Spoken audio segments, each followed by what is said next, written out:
We wondered if it would happen.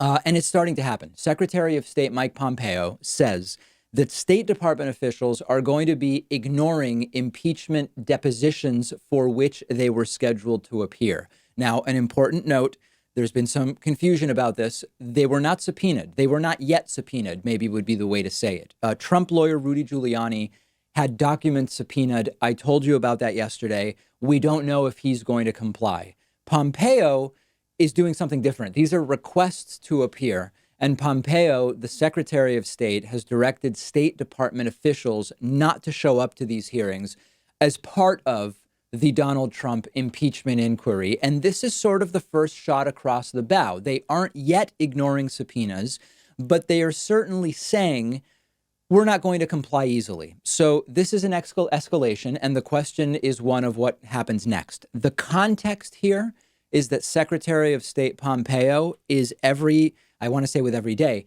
with every passing few hours, Pompeo is a bigger and bigger player in the entire Ukraine scandal. We learned in the last day or two that Pompeo was on the live call that Donald Trump had with the Ukrainian president that is at the heart of everything that is going on right now, the whistleblower report, the impeachment inquiry, etc. So that pulls Pompeo in further.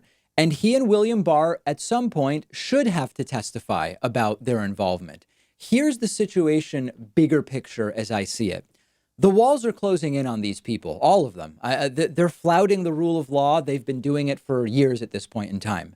They are realizing, some of them without the help of attorneys and maybe some with the help of attorneys, that their best way out is simply not to participate. Now, why would they have that idea? Because ignoring subpoenas and not participating and not showing up and not talking to people so far has worked pretty damn well for the president of the United States and lots of the people around him. So ultimately, they are putting the onus back on us who are investigating them. Will they be forced into compliance by Democrats, or will they be allowed to ignore the legitimacy of co-equal branches of government? If you turn on right-wing radio or Fox News or whatever, you will hear the following storyline.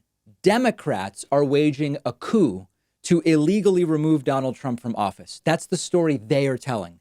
It's a bogus story. The real coup that is being attempted is the usurping of checks and balances and co-equal branches of government by the Trump administration, breaking the law and then breaking it again to avoid facing the law. And now, if and until they issue subpoenas, and if and until those subpoenas are ignored, nobody can even be held in contempt because these are not yet subpoenas. And so far, there is no sign that they are going to show up when requested. We have Rudy's documents subpoenaed, but these State Department requests are just that. They are just requests to appear.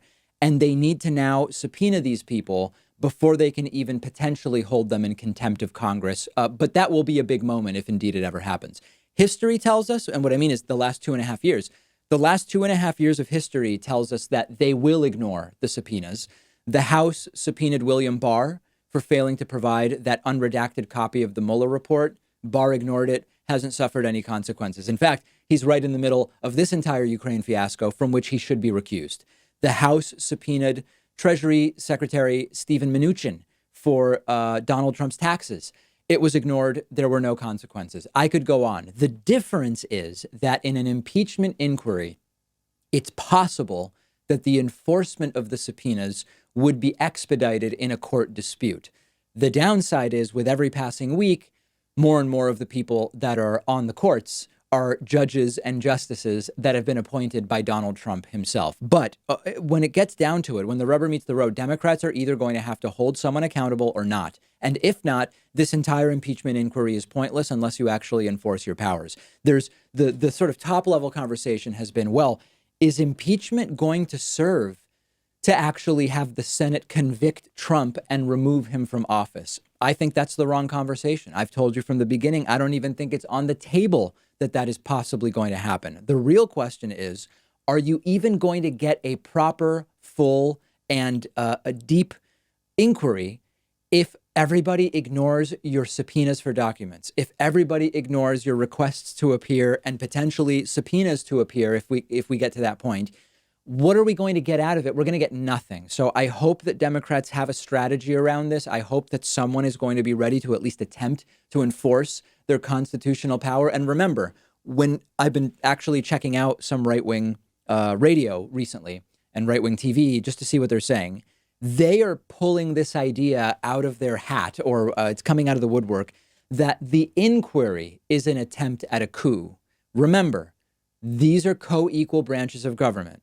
They are supposed to, based on what the framers wanted and the way our system was designed, they are supposed to comply with the supervisory and investigative capacity and duties of the House of Representatives. The coup would be flouting the law and then flouting all attempts that are legal and constitutional to explore what was done previously. I hope they don't allow it to happen, but some people get mad when I'm too pessimistic.